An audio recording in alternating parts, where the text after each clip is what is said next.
نسلی دوست کتنا بھی ناراض ہو مگر دشمنوں کی صف میں کھڑا نہیں ہوگا۔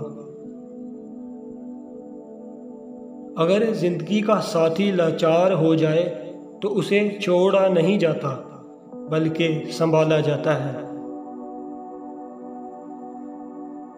سمجھدار لوگ بحث نہیں کرتے کیونکہ وہ جانتے ہیں کہ سوائے آپس میں رنج پیدا ہونے کے اس سے مفید نتیجہ برآمد نہیں ہوا کرتا۔ کبھی بھی غصے کی حالت میں کوئی فیصلہ نہ کرو کیونکہ ابلتے پانی پر عکس دکھائی نہیں دیتا۔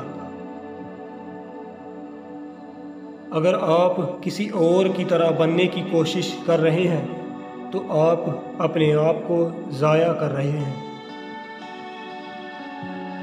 اگر دولت مند بننا چاہتے ہو تو اپنے دل سے دولت کی خواہش مٹا ڈالو۔